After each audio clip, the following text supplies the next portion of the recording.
Pharmaceutical Care. Apa kabar untuk mahasiswa semua? Pada kesempatan kali ini, tema kita di perkuliahan terakhir sebelum UTS adalah tentang kepatuhan pasien. Dipresentasikan oleh saya, Apoteker Valentina Metasri Kartika. Nah, apa sih definisi dari kepatuhan pasien dalam pengobatan? Ini adalah definisi basic ya, definisi dasar dari kepatuhan adalah dikemukakan oleh Sackett bahwa kepatuhan artinya seberapa jauh perilaku seseorang dalam hal menggunakan obat, mengikuti diet atau anjuran tentang restriksi makanan, atau mengubah gaya hidup sesuai dengan nasihat medis atau saran kesehatan. Nah, di sini adalah, kalau boleh dibilang ini adalah definisi yang lama ya, nanti kita bahas kenapa. Di sini kuncinya adalah sesuai dengan nasihat medis atau saran kesehatan. Nah, kemudian seiring perkembangan zaman, kemudian seiring, aware-nya bahwa pasien, behavior, aspek, dan juga belief dari pasien itu sangat mempengaruhi outcome terapi, maka, terminologi kepatuhan itu juga mengalami perubahan, ya.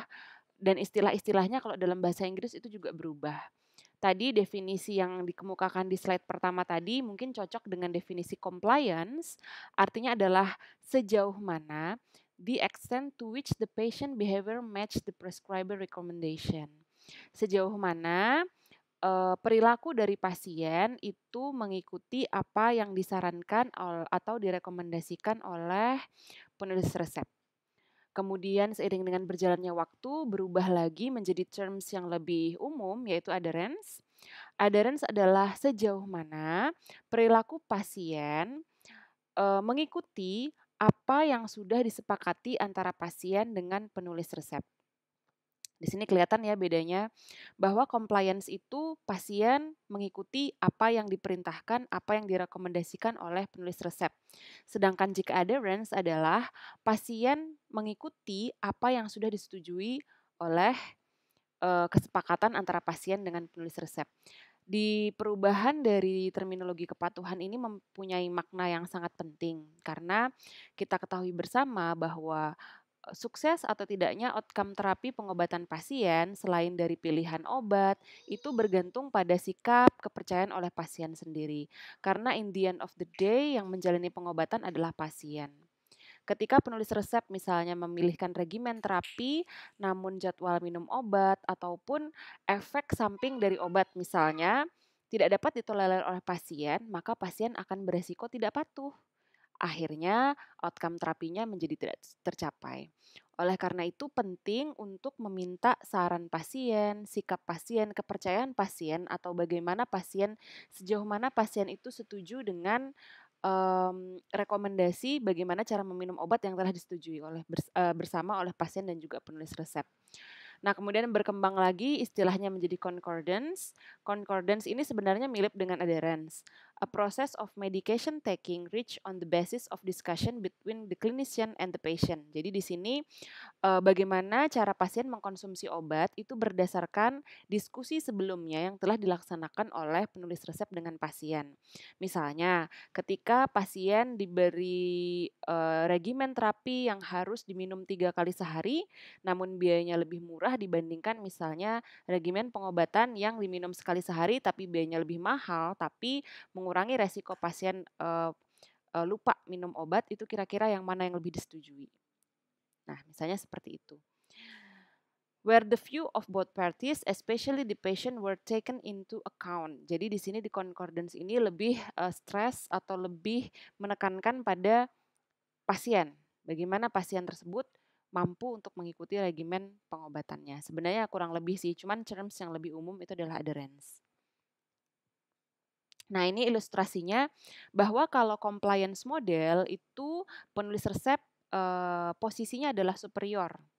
Jadi Anda harus begini, begini, begini, begini. Dan pasien kalau mau outcome-nya berhasil harus mengikuti. Tapi seperti yang saya jelaskan sebelumnya bahwa yang menjalani pengobatan adalah pasien.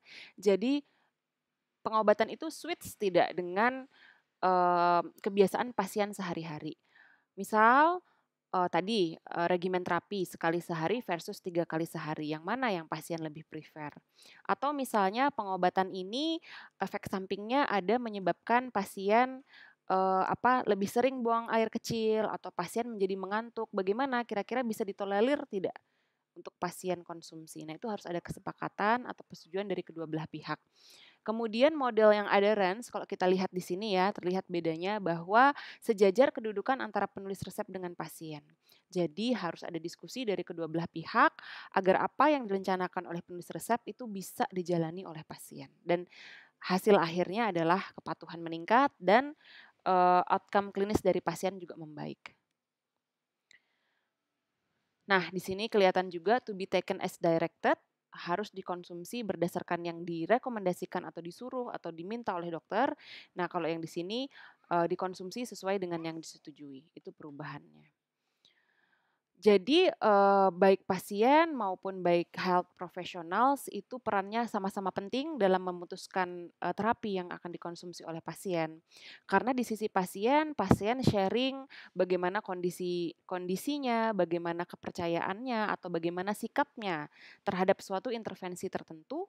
Karena yang menjalani adalah pasien, sedangkan health professional harus menjelaskan kondisi pasien itu seperti ini, pilihan-pilihan yang tersedia seperti ini dengan manfaat seperti ini dengan resiko seperti ini. Sehingga akan terjadi negosiasi dan juga persetujuan antara kedua belah pihak. Nah, ini adalah masalah tentang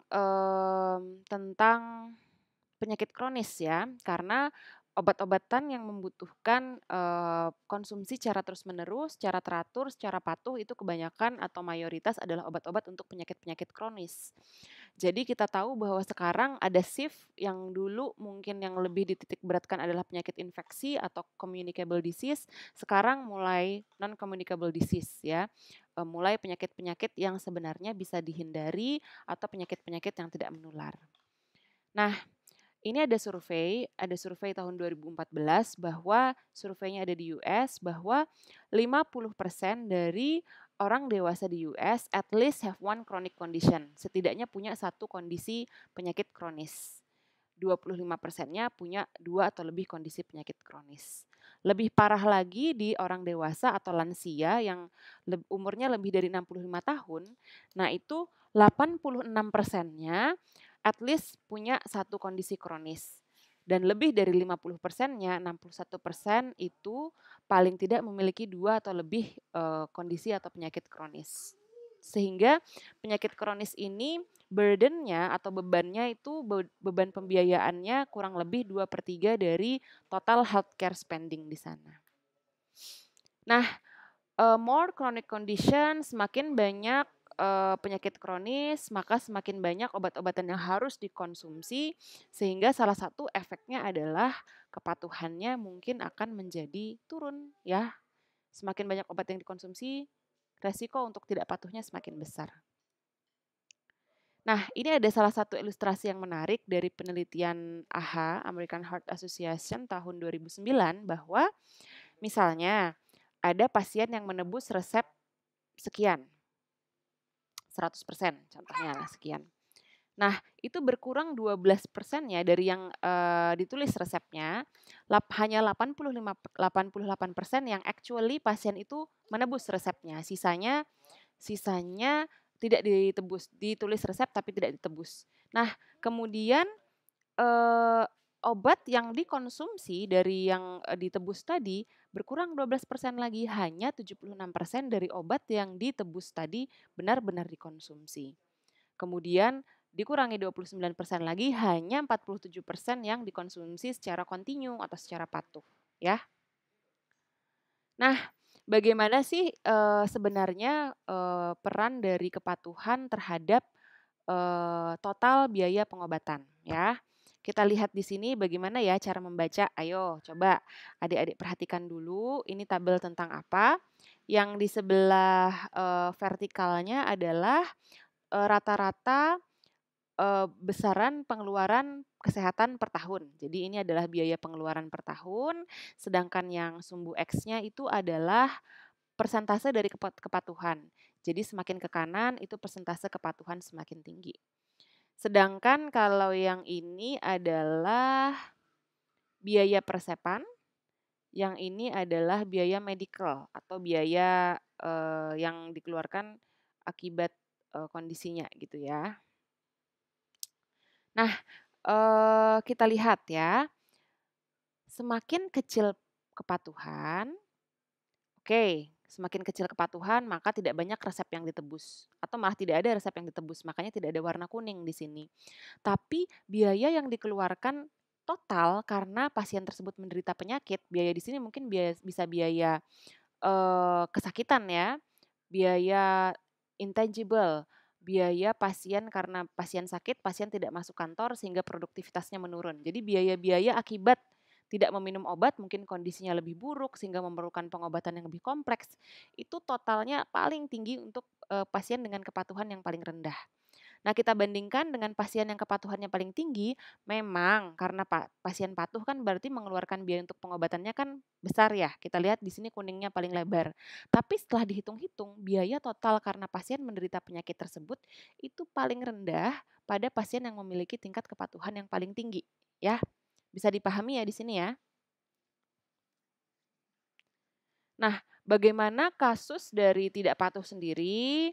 50% dari pasien itu tidak pernah menebus resep, atau ketika harus merefill ulang, menebus resep kembali terlambat, atau malah yang harusnya dilanjutkan tidak dilanjutkan, atau biasanya sehari misalnya minumnya 3 kali, hanya minum sekali sampai 2 kali. Nah, itu lebih dari 50% pasien behavior-nya atau sikapnya terhadap konsumsi obat itu seperti itu, ya.